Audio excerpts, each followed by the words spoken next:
नमस्कार, आप सभी का बहुत स्वागत है टीवी9 भारतवर्ष पर। आपके साथ मैं हूं गौरव अग्रवाल और वक्त हो चुका है प्राइम टाइम के number 1 show super prime time का। खबर कुर्स्क से है, बड़ी खबर है। कुर्स्क में रूस का डिफेंसिव ऑपरेशन तेज हो गया है। यूक्रेनी सेना पर फैब 3000 बॉम्ब हमले की तैयारी है। आज रात रूसी वायुसेना भीषण हमले कर सकती है कुर्स्क में और यह बहुत भीषण रात होने वाली है। लेकिन कुर्स्क भले ही रूस का शहर है, पुतिन अब इस शहर को खंडहर बनाने जा रहे हैं। कुर्स्क के चप्पे चप्पे पर मौत सुनिश्चित करने के लिए रूस ने फादर ऑफ ऑल बॉम्ब के इस्तेमाल का फैसला किया है। रिपोर्ट्स के मुताबिक आज की रात ही रूस का यह शक्तिशाली बॉम्ब संपूर्ण कुर्स्क का संहार कर सकता है। ऐसा इसलिए क्योंकि कुर्स्क में रूस की नाकामी के बाद पुतिन के विरोधी सत्ता पर हावी होने लगे। एक ब्रिटिश अफसर ने दावा किया है कि कुर्स्क की वजह से पुतिन की हत्या भी की जा सकती है। पुतिन के खिलाफ बगावत के बीच कैबिनेट 2 खेमों में बढ़ गई है और इसीलिए अब कुर्स्क में रूस अपनी पूरी ताकत झोंकने वाला है। कुर्स्क में हर ब्लास्ट पुतिन के दुश्मनों को बेचैन कर रहा है। यूक्रेन जितनी कामयाबी हासिल कर रहा है, पुतिन के दामन पर नाकामी के उतने दाग लग रहे हैं।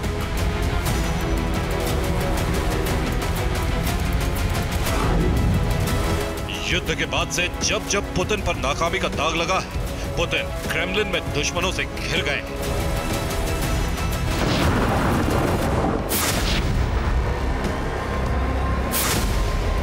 एक ब्रिटिश पूर्व जनरल ने चेतावनी दी है कि कुर्स्क पुतिन की जिंदगी का आखिरी अध्याय बन सकता है।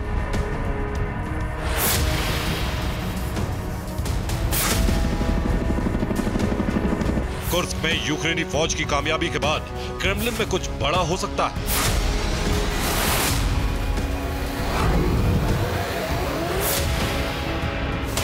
ब्रिटिश कर्नल ने आशंका जताई है कि पुतिन को जहर देकर मारा जा सकता है। पुतिन के दुश्मन कुर्स्क हमले के बाद से सक्रिय है। पुतिन को नाकाम नेता करार दिया जा सकता है।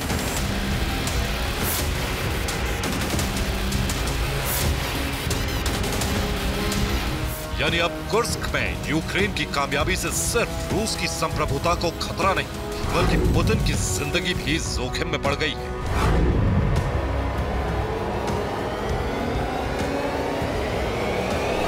अब पुतिन को रूस की साख भी बचानी होगी और अपनी जिंदगी भी।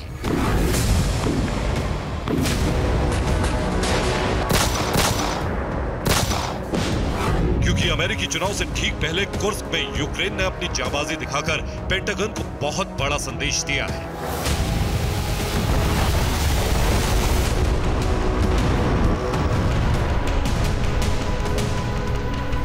संदेश ये कि रूस को हराया जा सकता है।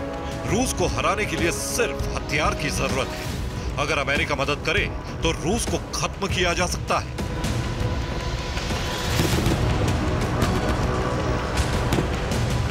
यूक्रेन ने अमेरिका, जर्मनी, फ्रांस जैसे देशों में यूक्रेन के हथियार देने वाली विपक्षी पार्टियों को कुर्स्क से बहुत बड़ा सबक दिया है।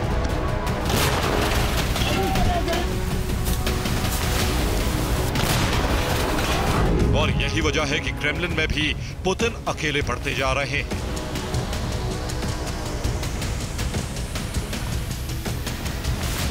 पुतिन चाहते हैं कि यूक्रेन में बड़े हमले करके यूक्रेन को लाचार बनाया जाए, जबकि क्रेमलिन में मौजूद कैबिनेट चाहती है कि रूस संपूर्ण शक्ति का इस्तेमाल करे और कुर्स्क में यूक्रेनी फौज को भस्म कर दिया जाए।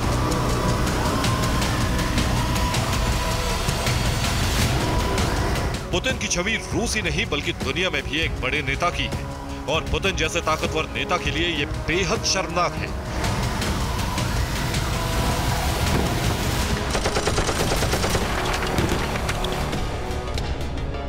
कि कुर्स्क में अनगिनत रूसी सैनिकों ने समर्पण किया। यूक्रेन ने कई लोगों को युद्धबंदी बना ली। रूस के नागरिकों को घर छोड़कर जाना पड़ा।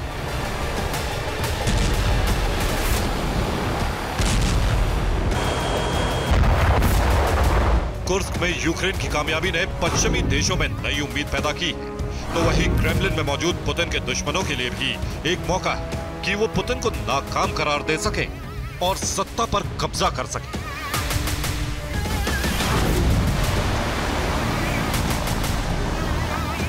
क्रेमलिन में बदलते हालात का असर कुर्स्क में दिखने भी लगा है। पुतिन ने अपनी सेना को खुली छूट दे दी।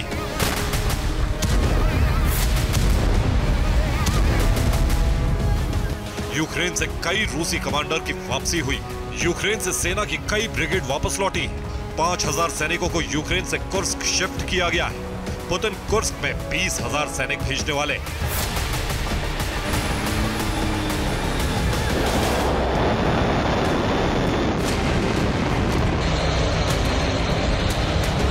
पुतिन ने अब कुर्स्क को खंडर बनाने का मन बना लिया है। यूक्रेन फौज को भस्म करने के लिए FAB 3000 बम से हमले शुरू कर दिए गए। 3000 किलो का यह बम जहां गिरता है वहां आधे किलोमीटर के इलाके में कुछ नहीं बचता। यूक्रेन को कुर्स्क में भारी नुकसान उठाना पड़ रहा है।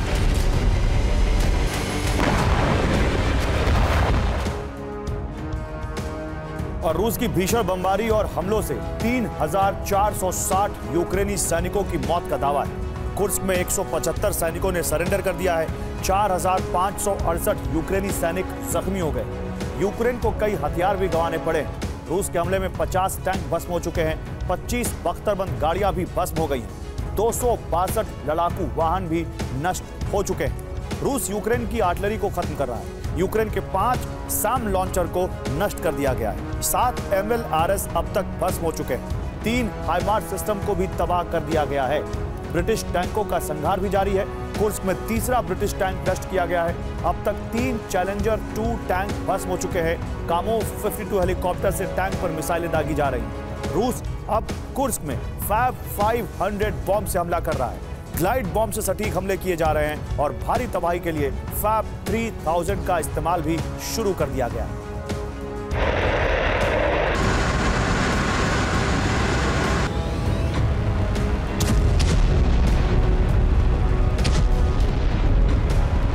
पुतिन का ऑर्डर मिलते ही रूस की एरोस्पेस फोर्स और वायुसेना ने कुर्स्क पर कहर बरपाना शुरू कर दिया है। सुखोई 34 ग्लाइड बम की वर्षा कर रहा है। यूक्रेनी ठिकानों पर जबरदस्त हमले हो रहे हैं। यूक्रेन के सैनिक जहां भी जमा हैं, जहां भी यूक्रेनी फौज की आर्टिलरी और टैंक है, वहां भीषण बमबारी शुरू कर दी गई है।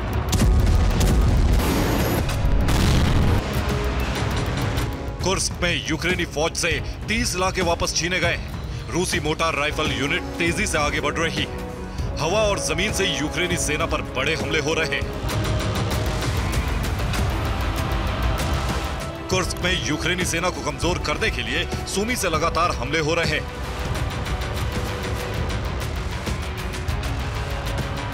सैनिकों की कमी के चलते सूमी में अब रूस ने एरोस्पेस फोर्स के जवानों को जमीन पर तैनात कर दिया है।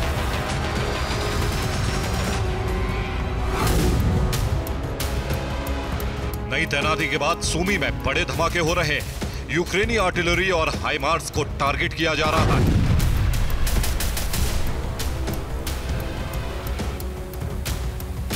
बड़े हमलों के बावजूद यूक्रेन का हौसला बरकरार है। रूस की सप्लाई लाइन को काटने का मिशन जारी है।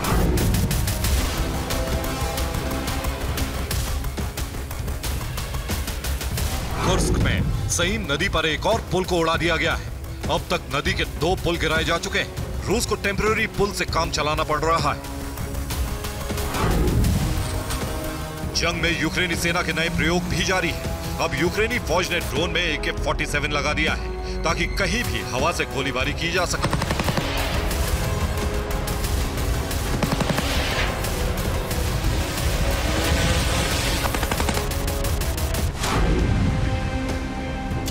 ज़ेलेंस्की ने खुलासा किया है कि कुर्स्क में एक बफर जोन बनाने की तैयारी है ताकि रूस की सेना सीमा से दूर हो सके। कुर्स्क से सूमी और दूसरे इलाकों पर गोलाबारी रुक सके।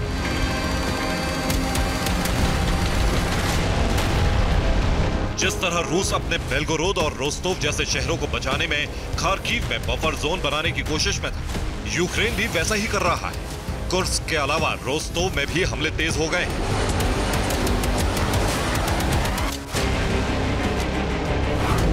रिपोर्ट के मुताबिक रोस्तोव में यूक्रेन ने ड्रोन से हमले किए। रोस्तोव में कुल 3 धमाकों के बाद ऑयल डिपो में भयंकर आग लग गई।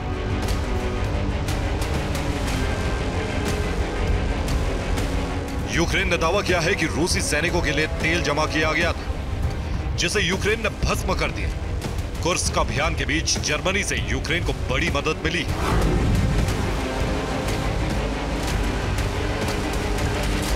अब यूक्रेन जर्मनी के हथियारों का इस्तेमाल कुर्स्क में कर सकता है।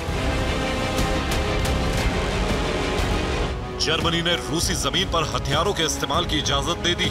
पहले जर्मनी के हथियारों पर शर्तें रखी गई। जर्मनी के विसेंट आर्म्ड व्हीकल को अब कुर्स्क में भेजा जा रहा है। यह वाहन लेपर्ड टैंक की तरह ही बेहद शक्तिशाली है। जर्मनी के मॉडर्न वाहनों का इस्तेमाल भी कुर्स्क में शुरू कर दिया गया है। Bureau report, TV9 Bharatvarsh. और कुर्स्क में यूक्रेनी टैंक पर रूस ने ड्रोन हमला किया है। हेलीकॉप्टर से एंटी टैंक मिसाइलों के हमले। अब तक कुर्स्क में यूक्रेन के 50 से अधिक टैंक नष्ट हो चुके हैं।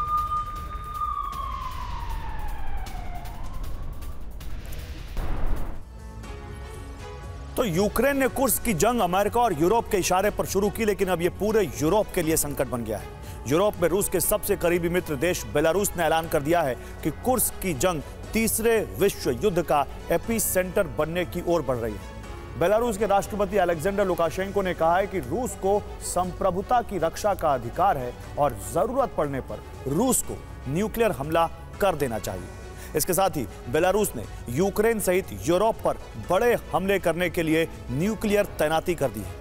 देखिए कैसे कुर्स्क की जंग यूरोप के लिए सबसे बड़ा संकट बन चुकी है।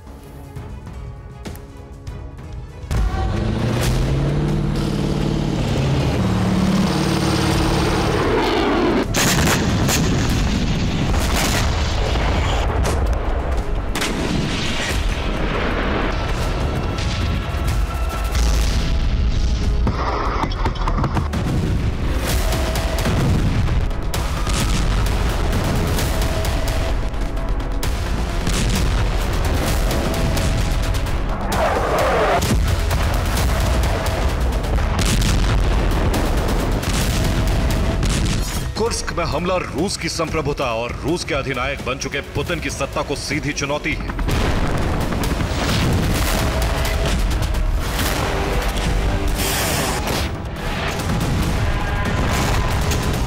कुर्स्क पर हमला होने के बाद से क्रेमलिन की कैबिनेट बैठक में पुतिन के यूक्रेन पर हमले के निर्णय पर सवाल उठने लगे हैं।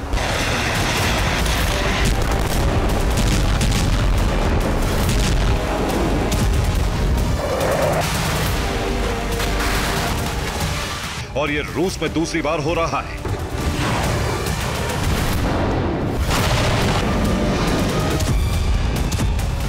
वैगनर प्रमुख प्रिगोजिन के विद्रोह के बाद पुतिन की सत्ता पर सवाल उठे थे और कुर्स्क पर हमले के बाद एक बार फिर पुतिन उसी तरह के संकट में घिर गए।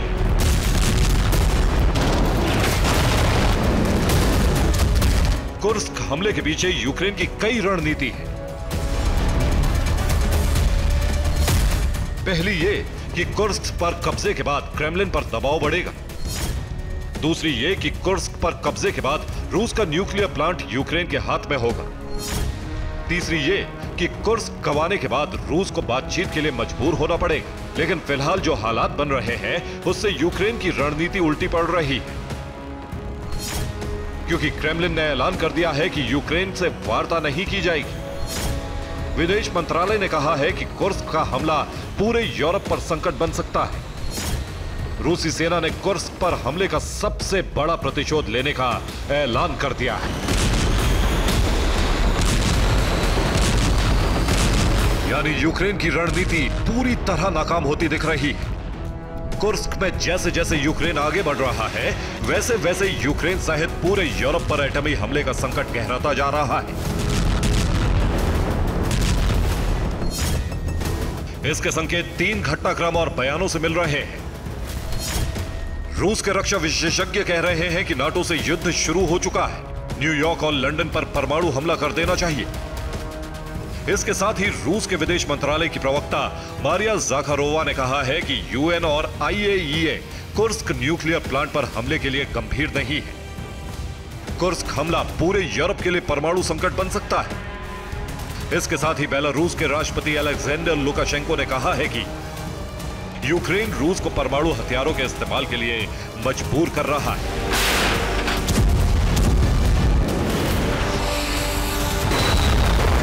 रूस के सामने सबसे बड़ी चुनौती कुर्स्क को बचाना है और उसके साथ ही यूक्रेन की जीती हुए जमीन पर कब्जा जमाए रखना भी है।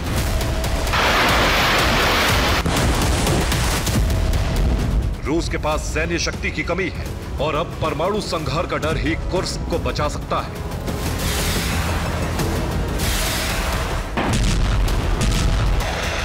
रूस ने 2023 में बेलारूस की धरती पर एटमी हथियार तैनात कर दिए थे और अब रूस का मित्र देश यूक्रेन सहित यूरोप के खिलाफ एटमी चक्रव्यूह तैयार कर चुका है।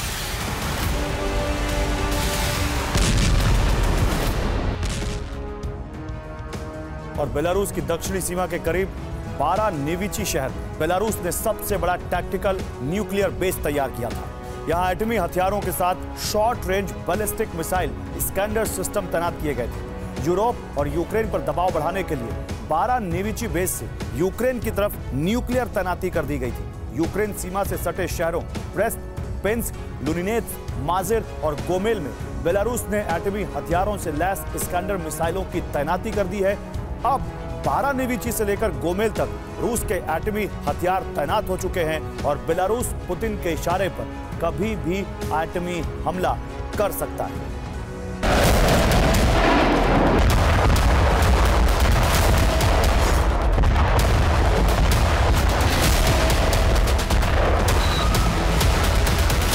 रूस और बेलारूस की परमाणु तैयारी से अमेरिका भी चिंता में है।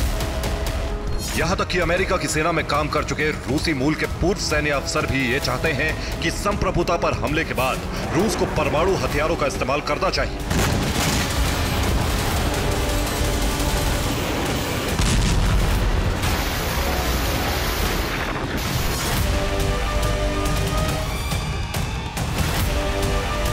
रूस और बेलारूस की परमाणु तैयारी से पूरे यूरोप में अलर्ट जारी हो चुका है।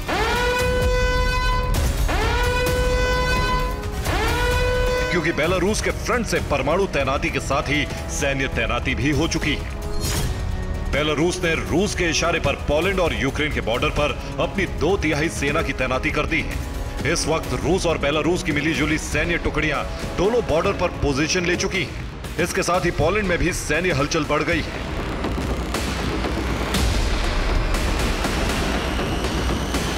ये पोलैंड से आई तस्वीरें हैं, जहां बॉर्डर से सटे शहरों में पोलैंड ने सेना को स्पेशल अलर्ट पर रखा है।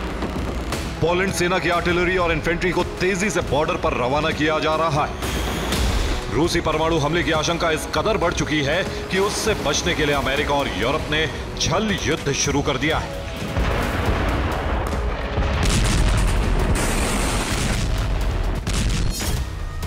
यूरोप से चलने वाले नेक्स्टा टीवी की रिपोर्ट है कि रूस की परमाणु हथियार बनाने वाली कंपनियों पर साइबर अटैक शुरू हो चुके हैं। 18 अगस्त को रूस परमाणु हथियार बनाने वाली कंपनी वेगा पर साइबर अटैक हुआ है। यह company Russian research institute of technical physics से जुड़ी है। इस कंपनी में रूसी परमाणु हथियारों को अपग्रेड करने का काम किया जाता है।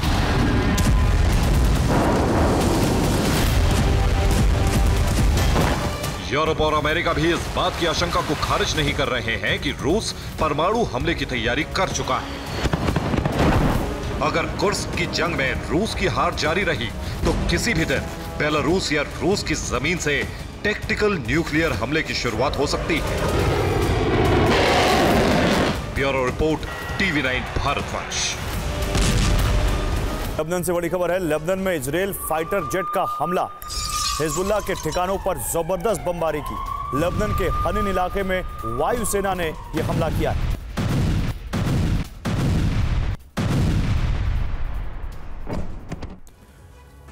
तो इजरायल से शिया मिलिशिया संगठन हिजबुल्लाह की सीधी जंग जारी है।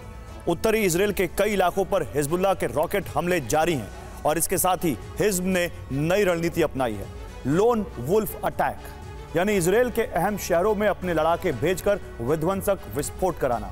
हिजबुल्लाह इजरायल में दोहरी रणनीति लागू कर चुका है, लेकिन हिजबुल्लाह का असली प्लान यही नहीं है। हिजबुल्लाह भी अब मोसाद की रणनीति पर चल रहा है। इजरायल के टॉप लीडर्स अब हिजबुल्लाह के टारगेट पर हैं। हिजबुल्ला ने इजराइल के खिलाफ जंग का ऐलान तो उसी दिन कर दिया था जिस दिन गाजा पर हमले शुरू हुए थे।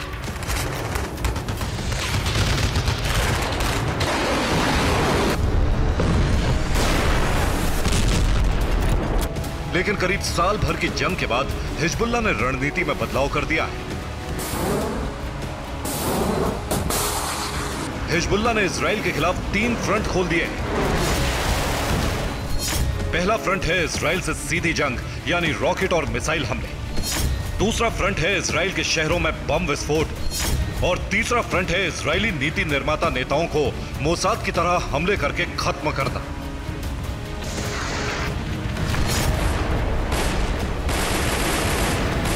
हिजबुल्ला ने हमलों की यह रणनीति इजराइल से बदला लेने के लिए तैयार की, क्योंकि इजराइल लगातार हिजबुल्ला के ठिकानों पर हमले कर रहा है।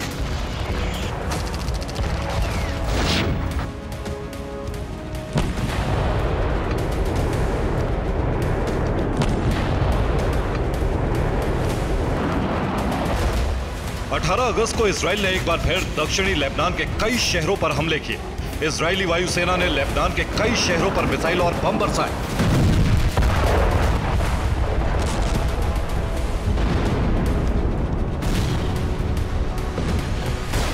इजराइल के हमलों में हिजबुल्ला के एक सीनियर कमांडर भी मारा गया। 18 अगस्त को इजरायली सेना ने लेबनान के कई शहरों पर हमले किए। इनमें हिजबुल्ला के 6 से ज्यादा मिसाइल लॉन्च पैड नष्ट हो गए। हमले में हिजबुल्ला का कमांडर फादी कनान मारा गया। इसके बाद हिजबुल्ला ने इजराइल के खिलाफ तिहरी जंग का मोर्चा खोल दिया।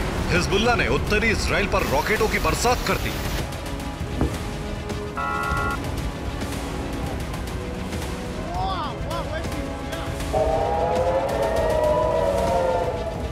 हिजबुल्ला के हमलों से इजराइल में रेड अलर्ट के सायरन गूंजने लगे। लेबनान इजराइल की सीमा पर तैनात एयर डिफेंस सिस्टम एक्टिवेट हो गए और हिजबुल्ला के रॉकेट को इंटरसेप्ट करने लगे।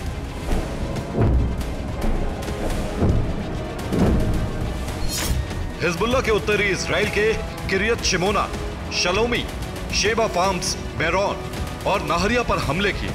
हिजबुल्ला ने 50 से ज्यादा रॉकेट इन शहरों पर बरसाए।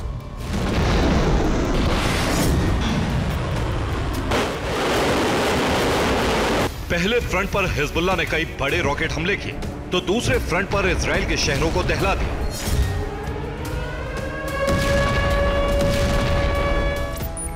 हिजबुल्ला के फिदाइन लड़ाकों ने 18 अगस्त को इजराइल की राजधानी तेल अवीव में बम विस्फोट किया। तेल अवीव से आई सीसीटीवी फुटेज में बम विस्फोट नजर आ रहा है। हिजबुल्ला ने 18 अगस्त को रात 8 बजे बम विस्फोट किया। तेल अवीव के सिटी सेंटर में यह धमाका किया गया। इस हमले में एक इजरायली नागरिक की मौत होने की खबर है। हिजबुल्ला ने इजराइल के खिलाफ लोन वुल्फ अटैक शुरू कर दिए हैं। हमास हिजबुल्ला ने फिदाइन लड़ाकों की एक टीम तैयार की है। ये लड़ाके बैकपैक में बम लेकर भीड़ भाड़ वाली जगहों पर विस्फोट करेंगे। हालांकि हिजबुल्ला का 18 अगस्त का हमला बड़े पैमाने पर नुकसान नहीं पहुंचा पाए।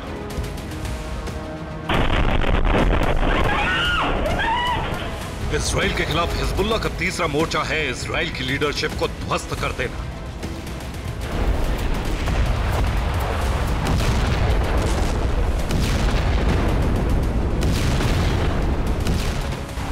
हिजबुल्ला के रॉकेट अभी तक 16 से 50 किलोमीटर की रेंज में हमला कर रहे हैं और उसके रॉकेट लगातार इंटरसेप्ट हो रहे हैं।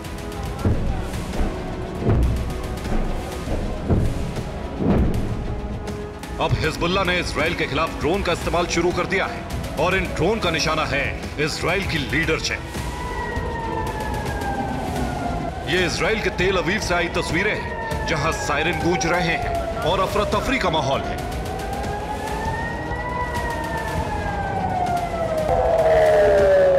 रिपोर्ट है कि इजराइल के प्रधानमंत्री बेंजामिन नेतन्याहू के घर तक हिजबुल्ला का ड्रोन पहुंच चुका है।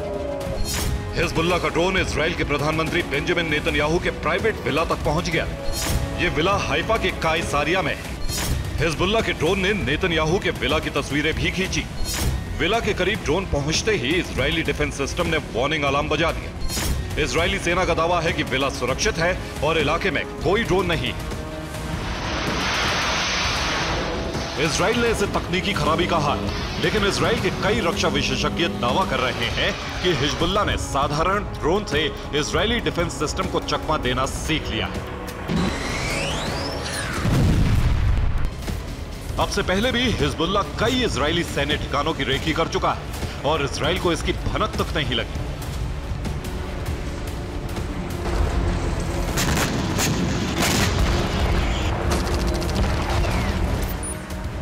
अब हिजबुल्लाह के टारगेट पर इजराइल की टॉप लीडरशिप आ चुकी है और इसके संभावित निशाने हो सकते हैं। इजराइल के प्रधानमंत्री बेंजामिन नेतन्याहू, इजराइल के रक्षा मंत्री योव गैलेंट, इजरायली सेना प्रमुख हार्जी हालेवी और इजराइल के मंत्री इतामार बेन गावेन।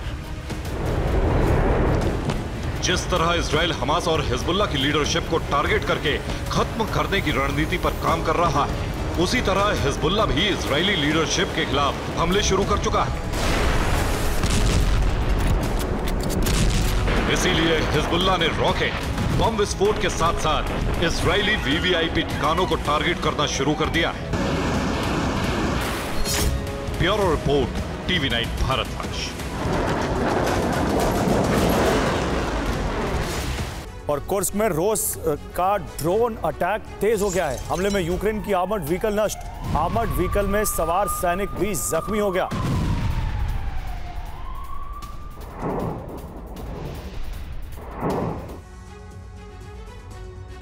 तो अरब में परमाणु विनाश का ट्रिगर दब चुका है। ईरान और इजराइल ने जो तैयारी की है उससे एटमी जलजला आने का काउंटडाउन शुरू हो गया है। ईरान ने इजराइल पर हमला करने के लिए न सिर्फ 9 घातक मिसाइलें शस्त्रागार से निकाल ली हैं, बल्कि उनकी नुमाइश भी कर दी है। और इसी के साथ हमास को लंबी दूरी तक मार करने वाली मिसाइलें पहुंचा दी हैं। अब माना जा रहा है कि हमास के जरिए ईरान इजराइल के न्यूक्लियर सेंटर को टारगेट करने जा रहा है। इजराइल और ईरान की जंग में नया और खतरनाक मोड़ आ गया है।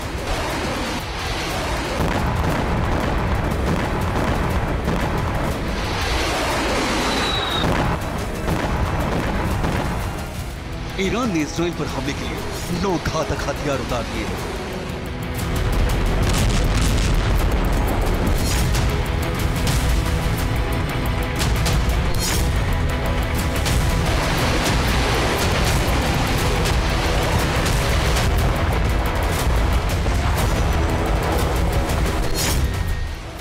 इतना ही नहीं, ईरान ने हमास को लंबी दूरी तक मार करने वाली मिसाइलों की खेप पहुंचा दी है।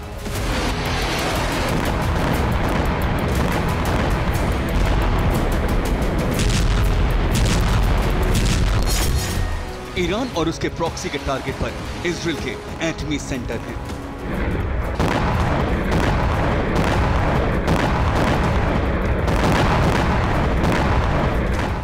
रिपोर्ट्स के मुताबिक ईरान के हमले में देरी इसलिए हो रही है क्योंकि वो इस बार इजराइल के न्यूक्लियर सेंटर को तबाह करने की रणनीति बना रहा है।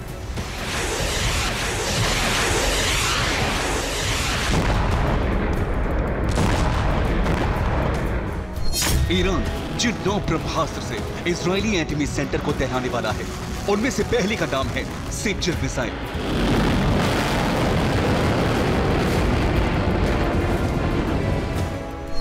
ये 2500 किलोमीटर तक मार करती है। दूसरी मिसाइल खोर्रम शहर 4 है, इसकी रेंज 2000 किलोमीटर है। तीसरी मिसाइल का नाम ईमाद है, इसकी भी रेंज 2000 किलोमीटर है। चौथी खास मिसाइल शहाद 3 की मारक सीमा 2000 किलोमीटर है। इसके बाद कद्र 110 का नाम आता है। कद्र मिसाइल की रेंज 1950 किलोमीटर तक है। छठे नंबर पर पावीह मिसाइल है, इसकी मारक क्षमता 1650 किलोमीटर है।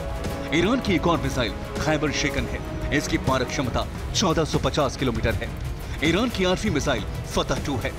फतह 2 हाइपरसोनिक क्रूज मिसाइल है, जिसकी मारक क्षमता 1400 किलोमीटर है। ईरान की 9वीं मिसाइल कासिम है, कासिम की रेंज 1400 किलोमीटर है। IRGC से जुड़े सूत्रों के मुताबिक ईरान ने हमास को 1600 किलोमीटर तक मार करने वाली पावें मिसाइलों की खेप दे दी है। माना जा रहा है कि खानिया की हत्या से भड़का ईरान हमास के जरिए इजराइल में बड़ा ऑपरेशन लॉन्च करने जा रहा है। संभव है कि हमास पावें मिसाइल से इजराइल के एटमी ठिकाने पर विस्फोट कर दे। ईरान और उसके प्रॉक्सी के टारगेट पर इजराइल के जो एटमी ठिकाने हैं वो हैं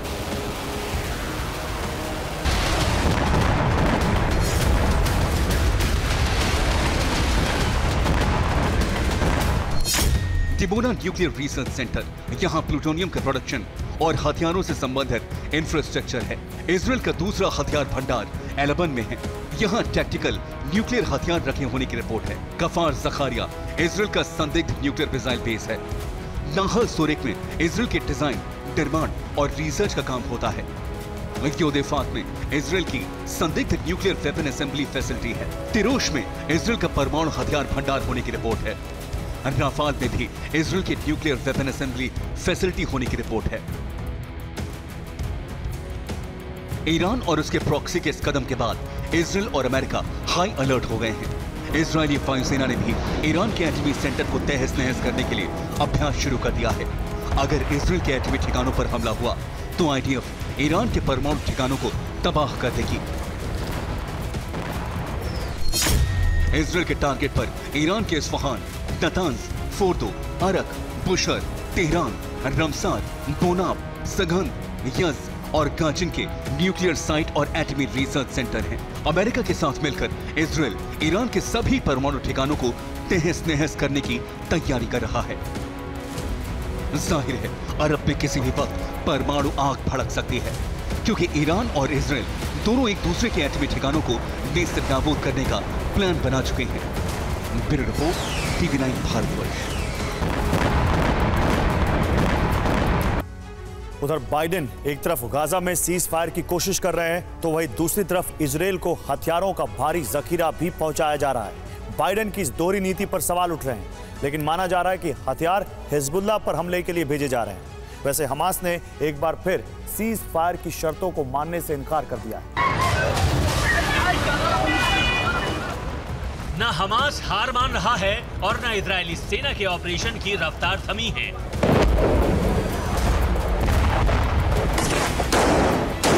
गाजा में जबरदस्त बमबारी हो रही है।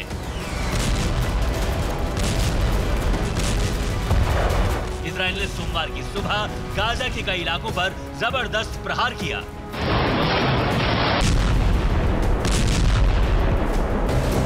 इजरायली सैनिकों ने हमले के लिए खास अभियान चलाया, जिसमें कई घरों को तबाह कर दिया गया। राफा बॉर्डर के इलाके में कई हमले किए गए। खान यूनुस में तलाशी अभियान चलाया गया। वेस्ट बैंक में भी कई जगहों पर सर्च अभियान चलाया गया। दूसरी तरफ हमास भी पूरी तरह से एक्टिव है। कई जगहों पर इजरायली सेना पर हमले किए गए। घरों में छिपकर हमास लड़ाके रॉकेट से प्रहार कर रहे हैं। इजरायली सेना को हमास के गुरिल्ला हमलों से भारी नुकसान उठाना पड़ा है।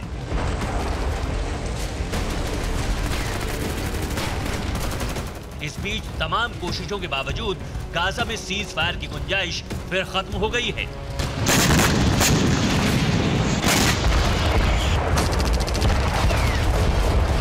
हमास ने सीज फायर की शर्तों को मानने से इनकार कर दिया है। हमास की तरफ से हमलों के वीडियो जारी किए जा रहे हैं।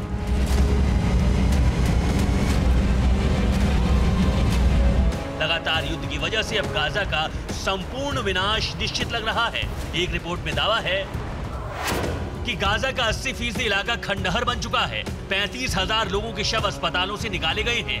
7,000 शव लगातार बमबारी की वजह से नहीं निकाले जा सके। गाजा के 10,000 से अधिक लोग लापता हैं। रिपोर्ट में दावा है कि भारी हथियारों के इस्तेमाल की वजह से कई शव मलबों में ही भस्म हो गए।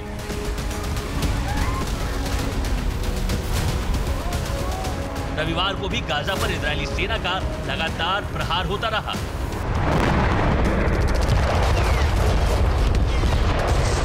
गाजा के सरकारी आंकड़े के मुताबिक रविवार को 25 लोगों की मौत हो गई। शनिवार को 72 लोगों की मौत हुई थी। गाजा में मरने वालों की संख्या 40,000 के पार हो गई है। गाजा में घर घर तलाशी का अभियान जारी है। इजराइल की सेना को जहां भी हमास के लड़ाकों के छिपे होने की जानकारी मिलती है, वहां के पूरे इलाके में सर्च अभियान चलाया जा रहा है।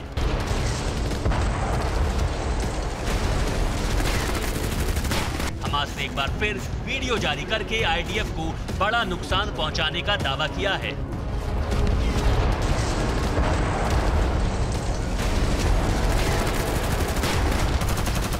वीडियो में दिखाया गया कि किस तरह गाजा की सड़कों पर इजरायली सेना पर छिपकर हमले हो रहे हैं।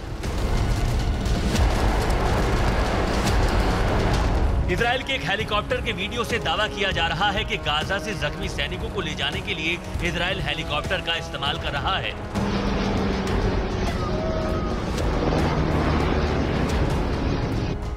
हमास ने एक बार फिर सीजफायर को बाधित करने के लिए नेतन्याहू पर आरोप लगाया है। हमास के मुताबिक सीजफायर नेतन्याहू की शर्तों को पूरा करता है। गाजा सीजफायर बातचीत का एक नया दौर गुरुवार और शुक्रवार को दोहा में हुआ था। गाजा में जारी हिंसा के बीच अमेरिकी विदेश मंत्री एंटनी ब्लिंकन इजराइल के दौरे पर हैं। इजराइल के अलावा ब्लिंकन कई और देशों का भी दौरा करेंगे। Bureau report, TV9 Bharatvarsh.